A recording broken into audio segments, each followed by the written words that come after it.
Everybody knows that running paid ads is the fastest way to blow up your mobile app or SaaS business, but nobody wants to lose money because they think it's like gambling. Look, in this video, I'm going to show you, based on my $632,518 worth of Meta ad spend learnings, how you can run profitable ads for your mobile app or SaaS and start scaling now. Okay, the first thing I see going wrong is that people think out of the entire puzzle, the number one thing that matters is their idea. And they think about, okay, I have this idea, how can I market it? And maybe you've already launched a product and you have this idea and now you are looking to run ads. When in reality, you don't want to have an idea that you're trying to look for a market to serve it to. The best entrepreneurs, and if you've seen my 1 hour full course, you know that you should have a market in mind first, and then you just position your product right under that market so that it's a flow of users already seeking a product. This is where entrepreneurs will fail every single time. We don't build app ideas to build businesses. We build businesses to serve markets of people. What does that have to do with Meta ads? Well, Meta is the number one place on the internet to find any market of people that you are looking for, because Meta has the most sophisticated social graph database on the entire planet. This is why Meta ads is one of the most valuable companies in the world.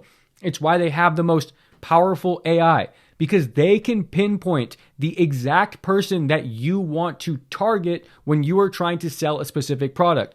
Have you ever just seen how when you're scrolling on Instagram or scrolling on Facebook, Meta knows exactly what ad to serve you? That's called contextual advertising, and it's because we share our cookies with Meta and with these social networking platforms, in that they know what we're interested in and they want to serve us advertisings that are relevant to our lives, because that will honestly give us a good user experience for the app, and it just makes the app overall a lot higher quality. If you're looking for cars and you're browsing for cars and you continue to see ads for cars, that's a much more delightful experience, and you're going to stay on Instagram and Meta longer, which is why they're so good at advertising, because they know they built a great product that people like coming back to.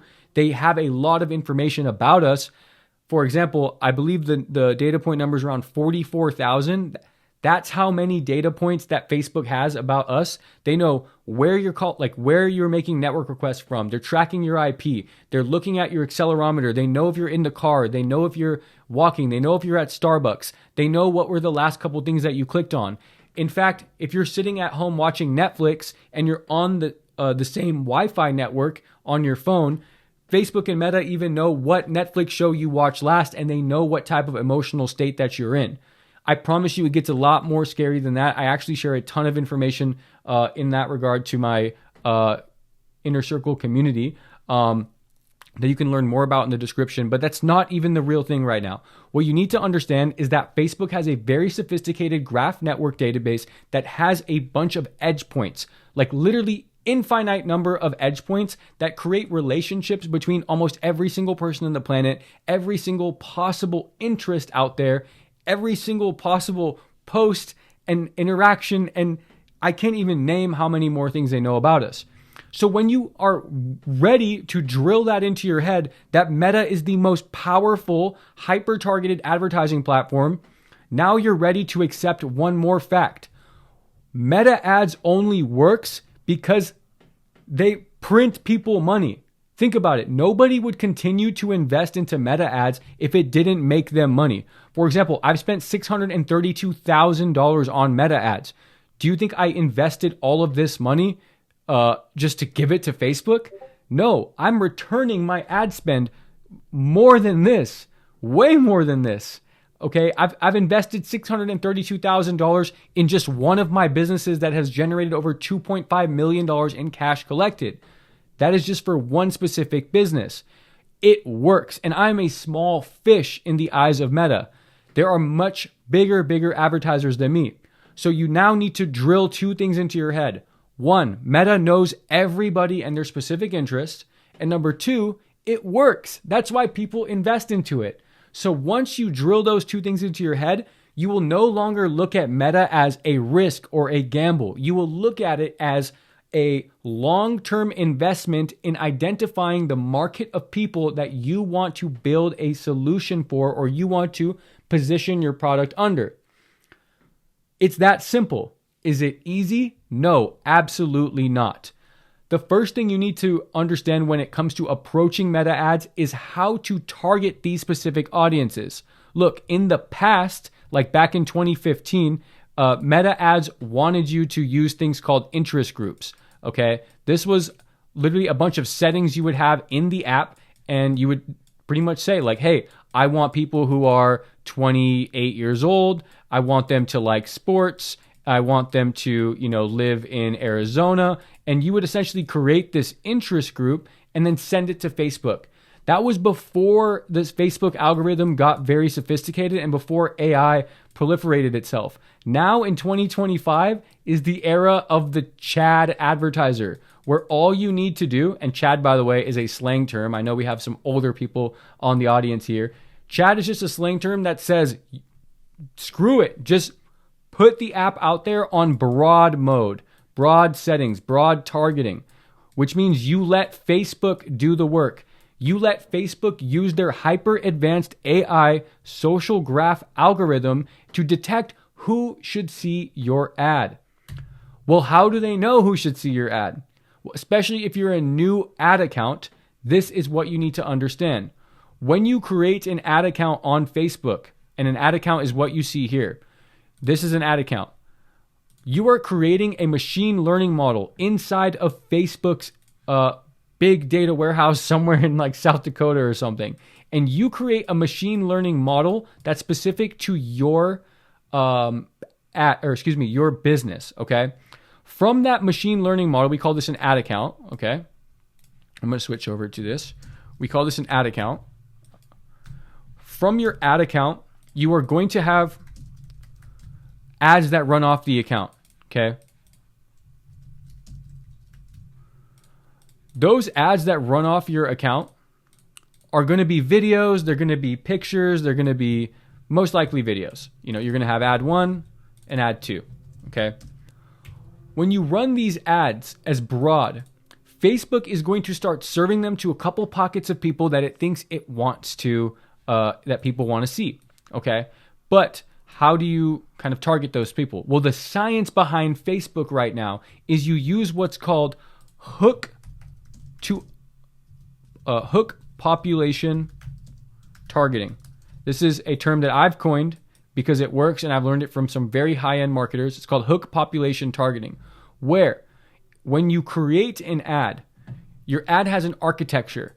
Your ad has a hook at the beginning, which is like a 5-second or even longer statement, like, are you a vegan bodybuilder struggling to find the right meal plan for you? Are you selling on eBay and you struggle to find the right analytics? Are you a pest control technician looking for an app or are you a pest control technician that hates when your clients send you pictures of insects that they could have easily looked up on Google? It's questions and call outs and statements that could only relate to one specific audience of people. Okay, when you think about an audience of people, for example, say we want to build an app for, fitness. Okay, well, fitness is a huge audience, and we think about all the different types of fitness in the world. I mean, there's yoga, there's, bicycling, there's, lifting. There's so many different types of fitness, right? We need to identify what bucket of fitness we want to go after. So then let's say we want to go after yoga. Well, yoga is probably a huge market. If we just do a quick search, how many people do yoga? 300 people do yoga in the world, let's say in the US. Okay, 38.4 million Americans do yoga. So that's a huge market. That's still too big. What type of yoga is out there? Okay, maybe there's yin, there's vinyasa, there's, meditational yoga. There's so many different types of yoga. How do you attack those people? Well, you attack those people using hooks. Like, for example, it could be like a picture or a video of somebody doing a yin pose, and that would only show to people who know what yin poses are. Or maybe you have a picture of a woman or an older person who has, yoga clothing on, and they're about to do a pose. Well, Facebook is only going to show that ad to people that can relate to it, because that's how marketing works at the end of the day as well. People buy from people they know, like, and trust, and people they resonate with. So your hook is where you do your audience call out. It's called the hook population targeting. This is where you target your hook. And you have to get a few things right here. It's the call out. So it's like the statement that's being made. It's also the environment that you're showing the ad in, and then the actor of the ad. You want to make sure all of those three things are in check when you have an ad. You want to make sure the person who's in the ad looks like your ideal customer. The environment is the environment of your ideal customer. Because think about what I told you at the beginning of this video. As people are scrolling through their feed, they might be seeing, oh, this person's in a yoga studio. This person's in a yoga studio. This person's outside doing yoga. Your environment needs to fit the environment that people are watching your ad on. If you fit within the confines of that Facebook or of that Instagram user's feed, like theme, Facebook is going to reward you by showing your ad to as many people as possible, because you've done a good job of fitting it within the entire context of that person's interests.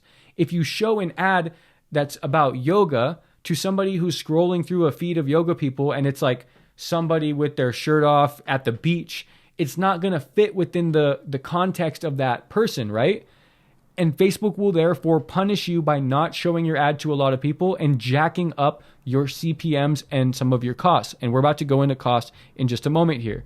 So play with Facebook here. Play with them. Don't play against them, or they will punish you. Okay? Then you have some relatability content, and you have your body content here. I have an entire framework and lesson inside my premium community that you can find the link to in the description. I give out entire frameworks, ad templates, ChatGPT prompts to help you identify these ads. But you have your hook, your body, and then you absolutely need a CTA that tells the user to download the app, okay, or click the link to make a purchase. This is critical because you have to treat people on the internet as if they don't know anything, and if they're a 5-year-old person who you're telling every single thing to. So once you have these hooks down, that's when Facebook is going to know who to share your ad to, okay? Once you've done that, this is the meat of it. This is probably where I've spent the most of my money trying to figure out how to attract high-quality people. It goes a lot deeper than this, because the next constraint you're going to have to try to solve is, okay, you're getting people in, but how do you get buyers? Well, if you say something like, comment below and get a free yoga session or get free yoga tips, you're going to get a lot of broke people who want free stuff. When we are building a business and when we're marketing a business, we want to frame that there's a product offering or that there's a purchase. We never want to use words that accidentally attract broke people, like free, or hey, find your dream, or like find your, get your 5-step fitness plan for free. You want to just refrain from those terms. You want to sell an outcome. You want to say, hey, obtain the body of your dreams by unlocking your vegan, gluten-free meal plan. Like, never use words that frame that there's something for free. You want to sell an outcome, because outcomes always are correlated to a purchase or an unlock, and that ties to the human sense that there is money involved. I hope you see where I'm getting at. You want to make sure that you frame your audience with a transaction, because when you do that, you're only going to get people to click on your ad, and as people interact with your ad, you are going to be training your machine learning model, which is the ad account. So when people do things like for example on this ad, when people do things like click, install, okay, they're going to click, then they're going to install, then hopefully sign up, and then they might, purchase. When people do these things with your product, Facebook is going to receive this information at the ad account. We do this using what's called events, ad events. As people interact with your app, we are sending back to Facebook what they are doing. And the more we tell Facebook what they're doing, the better Facebook is going to be able to find more people in this social network who are more likely to do these types of events. If you if you accidentally attract too many broke people, you're going to get a lot of clicks, a lot of installs, a lot of signups, but you're not going to get any purchases. It's critical that the ad that we run is attracting people who are going to purchase. It's very easy to run ads to get people to download and sign up on your app. I promise you that. It is not hard. Just give Facebook money, tell it to get you installs. You can use the crappiest ad and it's going to get you installs. But that's not what we want. We want high quality users. And that's where, a good ad architecture comes into play, and properly setting up your Meta Ads SDK to funnel back events into your ad account so that your pixel conditions to find more people in Facebook's social graph. And like I said, I teach this entire thing in depth inside of the Dreams into Apps School. Check out the link in that description if you want the in-depth training. But even so, everything that you're about to learn is going to be the difference between you running ads unprofitably and you unlocking the most profitable skill you'll ever learn. Like, I promise you, now that I know how to run ads profitably, it's almost like you have a Midas touch. You literally can just put together an ad creative, launch it on Facebook, have a good offering, a good funnel, and it will just make you money. Like, every single hour of the day, I'm getting multiple purchases on my mobile apps that I'm currently running ads to, because Facebook is just so good, and they know the more people they send to you at a profit, the more money you're going to spend with them. Okay, now let's jump into the ad metrics. Okay, now that you fundamentally understand the dynamics and the mechanics around how to set up an ad at a high level, you then need to understand some basic business math. So I've broken it up into 4 categories here. The first one is ad metrics. These are your soft metrics that will primarily be driven inside of your ad account. The first one is your CPM. You might have heard of this term before. CPM stands for cost per 1,000 views. And this is like the measure of how expensive your audience is to put ads in front of. For example, if you were trying to attract doctors and lawyers and people making over $1 million a year, your CPM is going to be very high. That means Facebook is charging you for every 1,000 views that it is serving your ad to. And think about how many people make over $1 million a year in the world. Not many people. So the cost per 1,000 views is going to be significantly higher. The one thing you should know, if you're still comparing, like building a mobile app versus another business, is that mobile apps have some of the cheapest CPMs. Like, mobile app CPMs are super cheap. And if you're building an app for lead gen, oh my goodness, you are going to print leads for way cheaper. Because mobile app CPMs range like in between like the $10 and the $30 range for pretty much any niche. Even if you're targeting like very sophisticated markets, I've ran web-based funnels, and I've paid up to $100, $150 for a CPM, but mobile app CPMs are very cheap in the United States. If you want to run mobile app campaign or install campaigns and purchase campaigns in other countries, you can get that even cheaper. And if you're watching this video from internationally, if you're not from the United States, I even highly recommend that you start in tier 2 countries with strong buying power, such as, even sub tier 1 countries like Europe, the United Arab Emirates, Australia, New Zealand, some parts of Latin America, Mexico, Canada. These are countries that have amazing buying power, almost similar to the US, and they could be charging maybe a quarter of the cost of running to the US. So if you're outside the US, you don't need to have a huge budget. Oh, another thing worth mentioning is iOS users only. If you're trying to run ads for Android, just click off the video, because iOS is the only place to make significant money long term. You will not make money on Android. Fight me in the comments if you disagree. I'm not even going to say more than that. Then we have the cost per click, which is how much it costs for somebody to see your ad potentially and then click on it. That is a product of your click-through rate. Your click-through rate is based on how good and engaging your ad is and how well you did at capturing the user's attention, holding on to their attention, and then prompting them to perform an action such as, clicking on the video. Okay, then you have your hook rate. Okay, your hook rate is the percentage of people who actually get caught into your video and watch the first, I think, 10% of it. So that's where a good call to action and a good hook comes in from what we talked about here with our hook architecture. Like maybe it's a interesting pose that catches the reader's or the viewer's attention. Maybe it's a sharp call out like, are you losing deals because you don't know how to handle the wife objection? That type of call out will really hone in on a specific ICP, and we even teach that. It's called the talking head ad.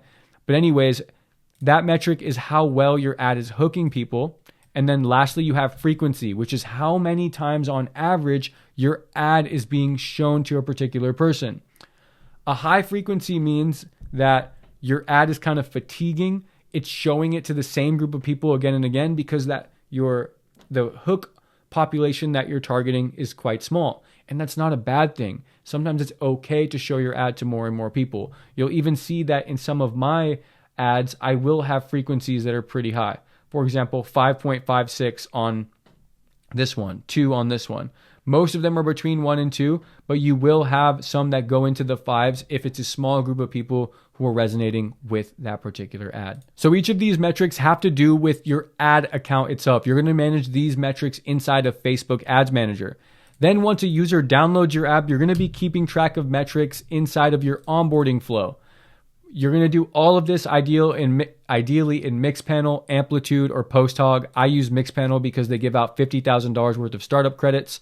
The first funnel that you're going to track is your download to sign up rate. Okay, so I'll even show you this in one of my apps, but essentially you're going to be keeping track of how many users download your app and then actually sign up and create an account. So I create what's called the Mixpanel Vitals dashboard. I have a template for this inside of our paid community, and I keep track of literally every important funnel.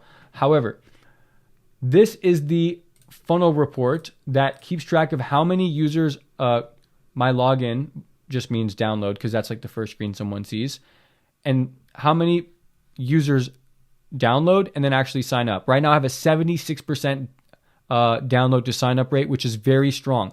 This number will be high if the problem that you're solving is painful enough for your audience. So you really got to make sure that your marketing is attacking a pain point, it's emotional, and that your product actually has a high perceived value. That will get a lot of people to sign up. Okay, then you have sign up to onboarding complete, which is the percentage of people who actually finish your onboarding.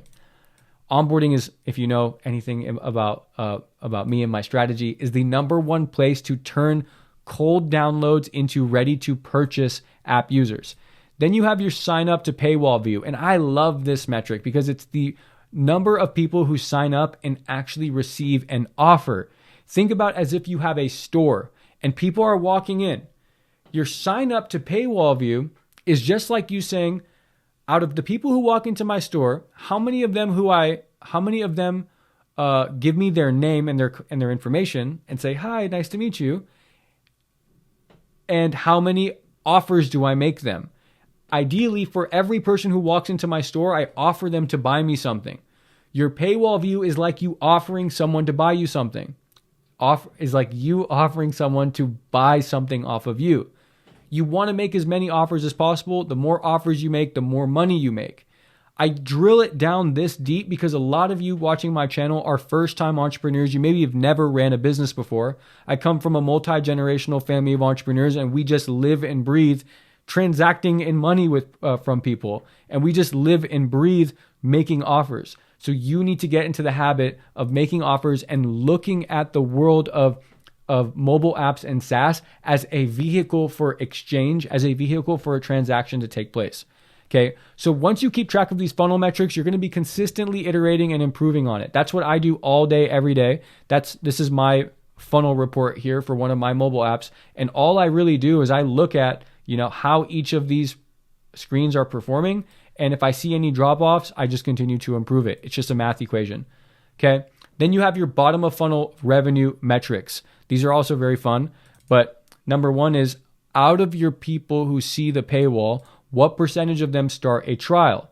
Okay, you want to aim for about 30%. As you can see here, I have a purchase percentage of 31% of people who view my paywall actually purchase.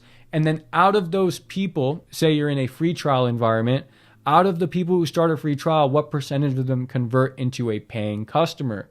You want to aim for about 33% there. That's a really good figure to aim for. If you can get up there, you're doing really, really well. And if you're not doing a trial, then really all you care about is what percentage of people view your paywall and then make a purchase. And lastly, how much money do you make off of them?